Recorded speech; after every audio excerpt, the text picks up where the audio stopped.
Hello दोस्तों, कैसे हैं सब लोग। और आई होप कि आप बिल्कुल बहुत बहुत बहुत अच्छे हैं। मैं भी अच्छा हूं।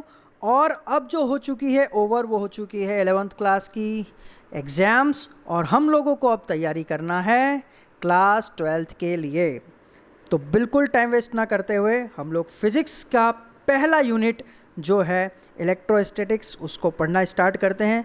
दोस्तों, इलेक्ट्रोस्टैटिक्स के अंदर हम लोग जो पढ़ने वाले हैं वो पढ़ने वाले हैं चार्जेस के बारे में, उनकी प्रॉपर्टीज़ के बारे में और उनकी प्रॉपर्टीज़ से होने वाले इफ़ेक्ट्स के बारे में, जैसे कि इलेक्ट्रिक फील्ड, फोर्स और तमाम चीज़ें। तो जल्दी से स्टार्ट करते हैं। इलेक्ट्रोस्टैटिक्स, भाई नाम देख के जो हमें पता चलता है वो ये पता चलता है कि ये जो शब्द है ये दो अलग अलग शब्दों से बना है, मिलकर बना है। तो कौन से दो शब्द हैं? इलेक्ट्रो और स्टैटिक्स। इलेक्ट्रो का यहाँ पे दोस्तों मतलब है इलेक्ट्रॉन। क्या मतलब है? इलेक्ट्रॉन। और स्टैटिक्स का मतलब है दोस्तों स्टेशनरी। स्टेशनरी मतलब कोई भी चीज़ जो रुकी हुई है, अपनी जगह पे है। तो इलेक्ट्रोस्टैटिक्स का मोटा मोटा अगर हम लोग देखें तो इसका मतलब ये निकलता है कि हम लोग ऐसी फील्ड में स्टडी करने वाले हैं जहाँ पे चार्जेस जो हैं वो रुके हुए होंगे, रेस्ट में होंगे, स्टेशनरी होंगे, और उनकी प्रॉपर्टीज़ और उनके इफ़ेक्ट्स के बारे में हमको पढ़ना है। तो दोस्तों, अगर मैं इस चीज़ को एक कंपेयर करके अगर हम लोग इसको पढ़ना चाहें तो हम देख सकते हैं टाइप्स ऑफ इलेक्ट्रिसिटी। अगर हम समझें तो हमें ये समझ में आ जाएगा कि इस चैप्टर में हमको एक्चुअली किस तरह से पढ़ना है। दो टाइप की इलेक्ट्रिसिटी होती है, इलेक्ट्रोस्टैटिक और इलेक्ट्रोडायनेमिक। इलेक्ट्रोडायनेमिक में को जो हम लोग बोलते हैं वो फेमिलियर शब्द हमने यहाँ पे रखा है करंट इलेक्ट्रिसिटी, जो कि आपने अपनी प्रीवियस क्लासेस में भी पढ़ा है। इलेक्ट्रोस्टैटिक मतलब जो कि हम लोग पढ़ाई करने वाले हैं चार्जेस की एट रेस्ट पे, ठीक है। और या यूँ कहें कि ऐसी इलेक्ट्रिसिटी जो चार्जेस के रुके हुए होने के कारण या एक ही जगह पे होने के कारण प्रोड्यूस होती है, उसको हम लोग बोलेंगे इलेक्ट्रोस्टैटिक इलेक्ट्रिसिटी। और करंट इलेक्ट्रिसिटी तो आप जानते ही हैं कि current electricity flow of charges के कारण होती है। एक बहुत ही बेसिक क्वेश्चन स्टूडेंट्स का मेरे पास आया था कि सर, क्या ये इलेक्ट्रोस्टैटिक के अंदर चार्ज बिल्कुल भी नहीं हिलेगा? तो चार्ज हिलेगा, चार्ज अपनी जगह से दूसरी जगह पर ट्रांसफ़र होगा, बट फ्लो नहीं होगा। फ्लो होना तब होता है जब बहुत सारी संख्या में एक स्ट्रीम लाइन में, एक दिशा में बहुत सारे चार्जेस बहुत कम समय के अंदर एक जगह से दूसरी जगह लगातार चलते जाते हैं, उसको फ्लो ऑफ चार्जेस बोलते हैं, जो कि करंट इलेक्ट्रिसिटी होता है। इलेक्ट्रोस्टैटिक में हमको सिर्फ एट रेस्ट के बारे में पढ़ना है। तो ये एक बेसिक डिफरेंस जो है हमको तैयार करेगा इस लायक बनाने में कि हम लोग इलेक्ट्रोस्टैटिक्स को समझ सकें। तो बहुत ही बेसिक लेवल पे अगर हम लोग इस इलेक्ट्रोस्टैटिक्स की अगर वो बनाना चाहें, क्या बनाना चाहें जी, क्या बनाना चाहें? एक डेफिनेशन। तो डेफिनेशन क्या हो सकती है वो देख लेते हैं। डेफिनेशन होगी दोस्तों, the study of charges and there effects at rest. The study of charges and there effects at rest मतलब जब चार्जेस रेस्ट में हो तो जो स्टडी होगी उनके इफ़ेक्ट्स की, उसको हम लोग क्या बोलेंगे? इलेक्ट्रोस्टैटिक्स। दोस्तों, स्टूडेंट्स का एक और रिक्वेस्ट था कि सर हम लोग वीडियोस तो देखते हैं, बट उसमें चूंकि जो डायग्राम्स होते हैं उनके इंटरनेट से डाउनलोडेड फ़ोटो होते हैं, और जो कि हमको समझ में नहीं आता है कि वो फ़ोटो एक्चुअली हमारे काम का है या फिर सिर्फ शो केस के लिए वहाँ पे दे रखा है। तो दोस्तों, यहाँ पे जो मैं आपको स्लाइड शो दिखा रहा हूँ, जो वीडियो देख रहे हैं हम लोग, उसमें मेरे हैंड रिटन नोट्स हैं। आप इनको कॉपी करके अपनी कॉपी में नोट कर सकते हैं और उनसे पढ़ाई कर सकते हैं। वो आपके लिए बहुत हेल्पफुल रहेंगे। वीडियो के लास्ट में भी मैं आपको नोट्स के बारे में जानकारी दूंगा। तो electrostatic is the study of charges and their effects at rest, ठीक है। तो भैया यहाँ पे एक बहुत बेसिक कन्फ्यूजन आता है कि सर आपने इतनी बार चार्जेस बोल दिया है, इतनी बार चार्जेस है, ये चार्ज कहाँ होता है, कहाँ हम लोग इसको समझ सकते हैं, कहाँ मिलता है ये चार्ज? तो दोस्तों इसमें एक बहुत अच्छी बात यह है कि जो पूरी दुनिया है ये बनी हुई है मैटर से। हम आसपास जो भी देखते हैं वो बना हुआ है मैटर से। मतलब आपके आसपास जो भी चीज़ आप जो एग्जिस्ट करती है, चीज़ जिसको भी देखते हैं वो मैटर से बनी हुई है। तो मैटर को अगर हम लोग देखते हैं तो उसके अंदर हमको मिलते हैं दोस्तों बहुत सारे कंपाउंड्स। क्या मिलते हैं? कंपाउंड्स। और उन कंपाउंड्स के अंदर वो जो कंपाउंड्स एक्चुअली किससे मिलके बने हैं? वो मिलके बने हैं एलिमेंट्स से, और एलिमेंट बने हैं मॉलिक्यूल्स से, मॉलिक्यूल्स बने हैं एटम्स से, और एटम्स के अंदर जो मिलता है वो यहाँ पे बड़ी काम की चीज़ है दोस्तों, न्यूक्लियस।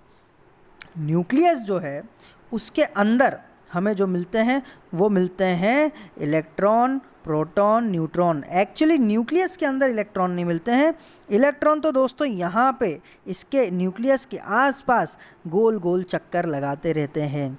तो न्यूक्लियस के अंदर जो हमको मिलते हैं वो मिलते हैं प्रोटॉन्स और न्यूट्रॉन्स, और आसपास जो चक्कर लगाते हैं वो लगाते हैं इलेक्ट्रॉन्स। इसका मतलब क्या हुआ? इसका मतलब ये हुआ कि हम एटम से लेकर देखें तो मैटर तक चार्जेस अवेलेबल हैं, चार्जेस अवेलेबल हैं। तो अगर मैं देखूं तो मैटर तक जितनी भी चीज़ें हैं उन सब में क्या हैं? चार्जेस। क्या है? चार्जेस। तो अब क्वेश्चन ये बनता है कि चार्जेस कितने टाइप के होते हैं, उनका नेचर कैसा होता है। तो ये चीज़ देखने के लिए हम लोग आगे बढ़ते हैं और देखते हैं टाइप्स ऑफ चार्जेस। दोस्तों चार्जेस जो हैं वो प्रोटॉन है, इलेक्ट्रॉन है, और न्यूट्रॉन्स जो है वो टाइनी पार्टिकल्स हैं। मतलब एक तरह से देखा जाए तो जो प्रोटॉन्स हैं, इलेक्ट्रॉन्स और न्यूट्रॉन्स हैं वो तीनों जो हैं एलिमेंट्री पार्टिकल्स हैं जिनसे पूरी दुनिया बनी हुई है। प्रोटॉन्स और इलेक्ट्रॉन्स के ऊपर एक ऐसी प्रॉपर्टी होती है जो कि एक दूसरे को अट्रैक्ट करने में सहायक होती है। उस प्रॉपर्टी को हम लोग बोलते हैं चार्जेस। ये पॉजिटिव होते हैं और नेगेटिव होते हैं। तो टाइप्स ऑफ चार्जेस अगर आप देखते हैं तो पॉजिटिव चार्ज और नेगेटिव चार्ज आपको देखने को मिलता है। नेगेटिव चार्ज जो है वो पजेस किया जाता है इलेक्ट्रॉन्स द्वारा, और पॉजिटिव चार्ज जो है वो आप देख सकते हैं प्रोटॉन्स देखते हैं पॉजिटिव चार्ज। इनकी वैल्यू भी होती है 1.6 इंटू 10⁻⁻19 कूलम, और इलेक्ट्रॉन्स की जो है वो है 1.6 into 10⁻⁻19 coulomb, but negative.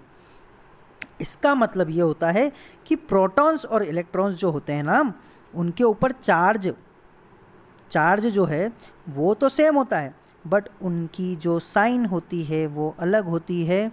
Electrons पे जो होती है वो नेगेटिव साइन होती है और प्रोटॉन्स पे पॉजिटिव। और न्यूट्रॉन्स जो रहते हैं वो न्यूट्रल रहते हैं, उनके ऊपर कोई भी चार्ज नहीं पाया जाता है, इसलिए उनके ऊपर चार्ज की जो वैल्यू होती है वो होती है 0। तो दोस्तों अगर यहाँ पे हम लोग देखें तो चार्ज की एक डेफिनेशन हम लोग बना सकते हैं। आपको जैसे पता है कि न्यूक्लियस के आसपास इलेक्ट्रॉन घूमते हैं और बीच में प्रोटॉन्स रहते हैं न्यूक्लियस के अंदर, तो एक फोर्स ऑफ अट्रैक्शन बना हुआ रहता है। चार्ज जो है वो एक ऐसी प्रॉपर्टी है प्रोटॉन और इलेक्ट्रॉन्स की। चार्ज जो है ना, चार्ज को चलो डिफाइन करते हैं। आप एक काम करो, कॉपी पेन लो, मैं एक डेफिनेशन आपके सामने बोल रहा हूँ, आप उसको नोट कर लीजिए। चार्ज जो है उसको लिखें, charge is equals to the additional property of protons and electrons, the additional property of protons and electrons which gives a rise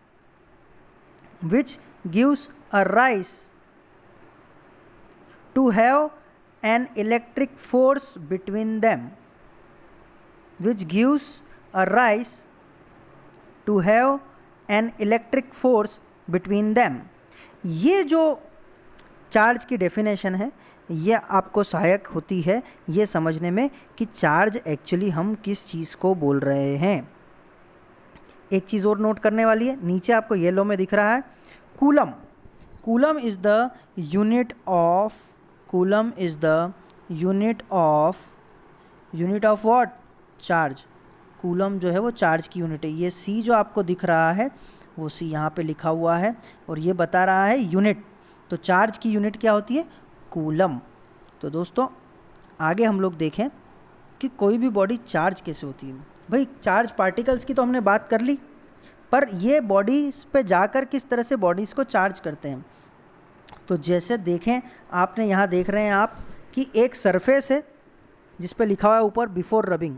surface है, सरफेस के ऊपर जो देख रहे हैं प्लस माइनस मतलब नंबर ऑफ इलेक्ट्रॉन्स और प्रोटॉन्स अवेलेबल हैं और उनका जो नंबर है वो सेम है। इसका मतलब क्या हुआ कि यहाँ पे जो ये सरफेस है ना, ये सरफेस पे ये जो नंबर ऑफ इलेक्ट्रॉन और नंबर ऑफ प्रोटॉन है वो सेम है। इसका मतलब क्या हुआ कि दुनिया में दोस्तों कोई भी सरफेस हो, दुनिया में कोई भी सरफेस हो, वो जो है ना उसके ऊपर पॉजिटिव और नेगेटिव या यूँ कहें चार्जेस भरे पड़े रहते हैं। बट होता क्या है कि नंबर ऑफ इक्वल चार्जेस के कारण जो बॉडी है वो न्यूट्रल रहती है इलेक्ट्रिकली। कैसे कि पॉजिटिव और नेगेटिव दोनों एक दूसरे को क्या कर देंगे, कैंसल आउट कर देंगे, एक दूसरे के इफेक्ट को क्या करेंगे, कैंसल आउट कर देंगे। तो ये जो कैंसल आउट होने के कारण बॉडी पे एक्स्ट्रा चार्ज कोई अवेलेबल नहीं रह पाता है। इस कारण से जो बॉडी है वो इलेक्ट्रिकली न्यूट्रल रह जाती है। बॉडी क्या रह जाती है, इलेक्ट्रिकली न्यूट्रल। अब अगर मुझे चार्जिंग करनी है तो मैं क्या करूँगा, मैंने एक रॉड ली।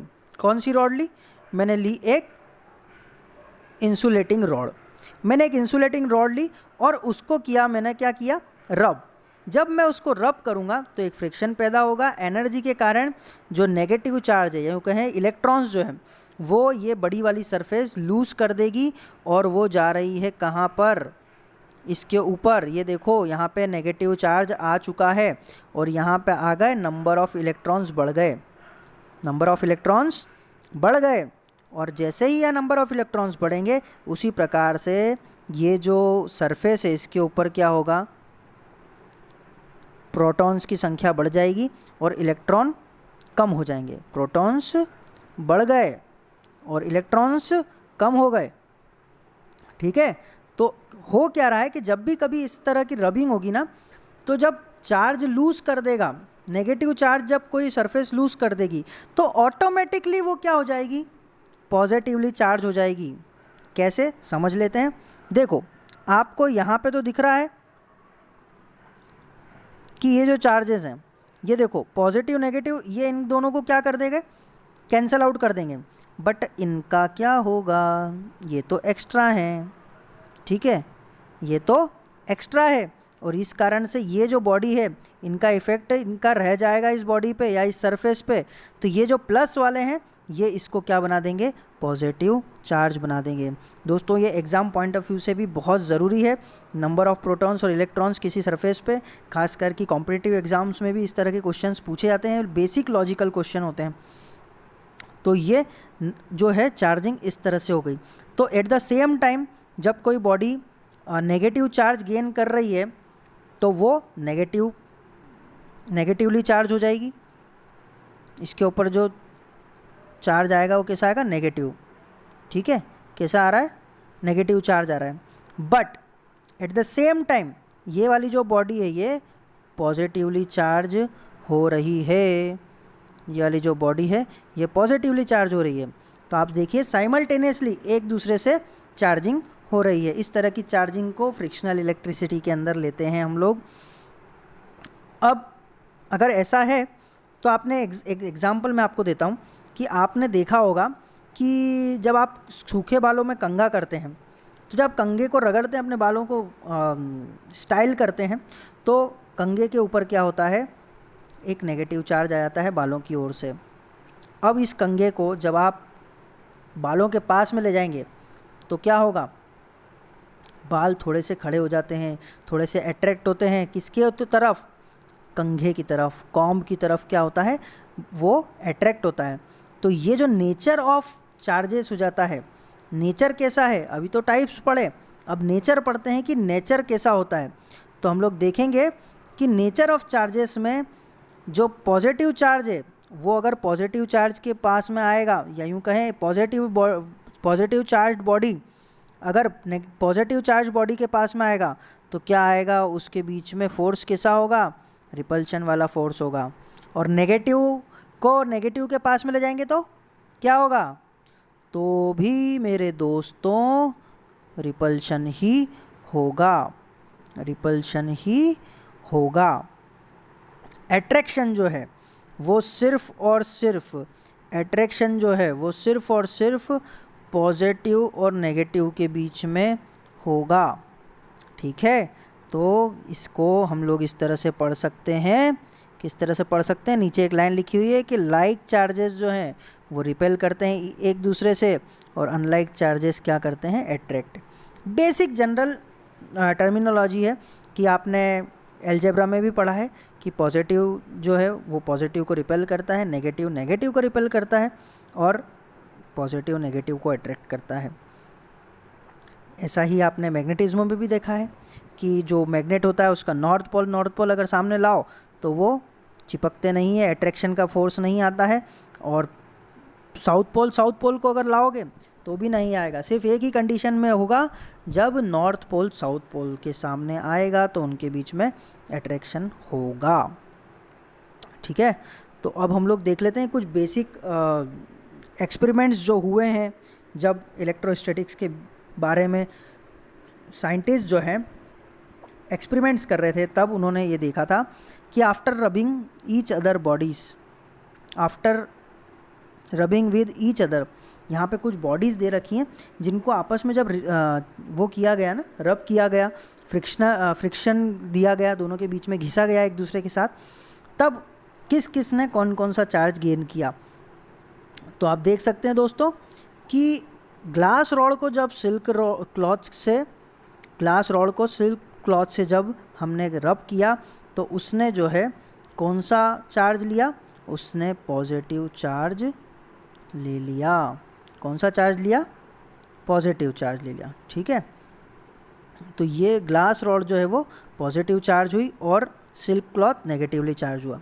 इसका मतलब क्या हुआ, लास्ट जो हमने वो देखी है स्लाइड, तो उसमें अगर हम लोग उसका रेफरेंस लें तो देखना को मिलेगा कि ग्लास रॉड ने क्या किया है, नेगेटिव चार्ज लूज़ कर दिया। ग्लास रॉड ने क्या किया, नेगेटिव चार्ज लूज़ कर दिया। तो नेगेटिव चार्ज लूज़ करके वो क्या बन गया, पॉजिटिवली चार्ज्ड, क्योंकि नेगेटिव तो चला गया उसमें से, तो बचा क्या, पॉजिटिव।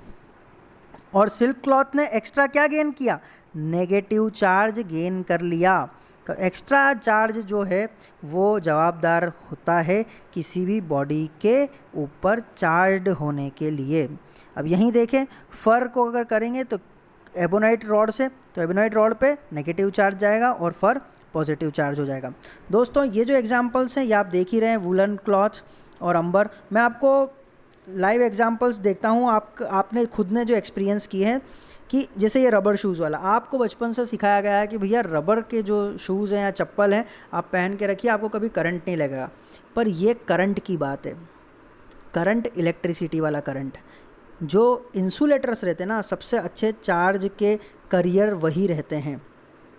ठीक है, तो रबर शूज़ या कोई भी ऐसी रबर शूज़ वाले या रेक्सिन वाले अगर आप कोई जूते पहन के कभी चलते हैं चिकनी सरफेसेस पे, बहुत सारी सरफेसेस और बॉडीज़ से इंटरेक्ट होते हैं, तो आप देखिएगा मॉल में जाते हैं अगर हम लोग, अक्सर ऐसा होता है कि हम लोग बड़े बढ़िया घिस के पैर से चल रहे हैं, और जैसे ही मॉल की रेलिंग को हाथ लगाते हैं या घर की रेलिंग को अगर हाथ लगाते हैं तो एक छोटा सा झटका हमको लगता है, हल्का सा शॉक लगता है।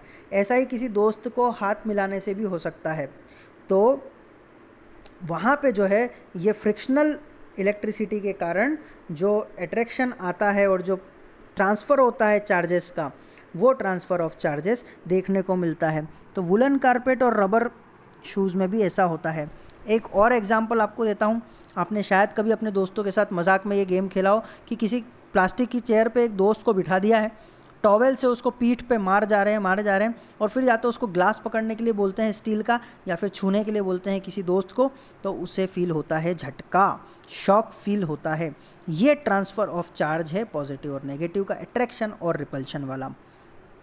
एक और एग्जाम्पल कि आपने इन चार्जेस को देखा भी है, मैं आपका ध्यान ले जाना चाहूँगा ठंड के उन दिनों में जब आप अंधेरे कमरे में अपने स्वेटर को ऑफ करके सामने किसी खूंटी पे टांगते हैं और जैसे ही वहाँ से हाथ हटाते हैं तो आपको हल्के हल्के, जब आपका हाथ टच होता है स्वेटर्स के रेशों पे या फर पे, तो हल्के हल्के आपको स्पार्कलेट्स दिखते हैं। इवन जब आप स्वेटर को उतार रहे होते हैं तो आपके बाल खड़े हो जाते हैं स्वेटर की तरफ। और एक और एग्जांपल कि जब आप वो करते हैं ये प्रोसेस, जब आप पुट ऑफ करते हैं अपने स्वेटर को, तब आपको तड़ की आवाज़ भी सुनाई देती है। दोस्तों, आपका शायद ध्यान नहीं गया होगा आज तक, पर ये आपने एक इलेक्ट्रिसिटी बहुत छोटे लेवल पे, बहुत कम क्वांटिटी की, बहुत कम मैग्नीट्यूड की इलेक्ट्रिसिटी आपने प्रोड्यूस की। ना सिर्फ प्रोड्यूस की, चार्जेस को एक पॉइंट से दूसरे पॉइंट तक ले जाने में भी आपकी जो बॉडी और एक्टिविटी पूरी तरह से जवाबदार थी। ठीक है, तो इस तरह की जो आपने जो प्रोड्यूस किया था इलेक्ट्रिसिटी को, जो कहा जाता है वो कहा जाता है फ्रिक्शनल इलेक्ट्रिसिटी। फ्रिक्शनल इलेक्ट्रिसिटी के बारे में यहाँ पे लिखा हुआ है कि फ्रिक्शनल इलेक्ट्रिसिटी, जो electricity produced by rubbing one thing with another one is called frictional electricity. मतलब कि जब आप किसी एक चीज़ को दूसरी चीज़ से घिसते हैं या रब करते हैं, तब जो इलेक्ट्रिसिटी प्रोड्यूस होती है वो होती है फ्रिक्शनल इलेक्ट्रिसिटी। और इलेक्ट्रिसिटी के बारे में मैंने बताया है आपको कि इलेक्ट्रिसिटी क्या करती है। इलेक्ट्रिसिटी वो एनर्जी है जो कि चार्जेस के आदान प्रदान होने से उनके बीच में फोर्स का इफ़ेक्ट पैदा करती है। तो इस तरह से उनके बीच में फोर्स आता है। जिस तरह से आपके बाल आपकी स्वेटर की तरफ घूमते हैं, जिस तरह से आपके बाल कंघे की तरफ जाते हैं, जिस तरह से आपकी स्केल के ऊपर, घिसी हुई स्केल के ऊपर आप अपने कागज़ के टुकड़े चिपका लेते हैं, या फिर बर्थडे पार्टीज़ में जब आप अपने सिर पे घिस के गुब्बारों को दीवार से बिना किसी चिपकाने वाली टेप के या फिर किसी गोंद के चिपका जाते हैं, तब एक बहुत अच्छा एग्जाम्पल इलेक्ट्रिसिटी का देखने को मिलता है। दोस्तों, फ्रिक्शनल इलेक्ट्रिसिटी के लिए हम लोग ये पढ़ते हैं। और दोस्तों, आगे की स्लाइड में मैं आपको प्रोवाइड कर रहा हूँ मेरे हैंड रिटन नोट्स, जिनका बेस लेकर हमने ये स्लाइड बनाई है। वो जो स्लाइड में आपने फ़ोटोज़ देखे हैं वो भी मेरे राइटिंग के ही हैं। तो हो सकता है राइटिंग अच्छी ना हो, पर नोट्स बड़े काम के दोस्तों, तो आप इनको देख सकते हैं। और अगली वीडियो में हम लोग पढ़ेंगे आगे चार्ज और मास के बीच में कंपैरिजन और चार्जेस की प्रॉपर्टी। तब तक के लिए अपना ध्यान रखिएगा। Thank you. जय हिंद।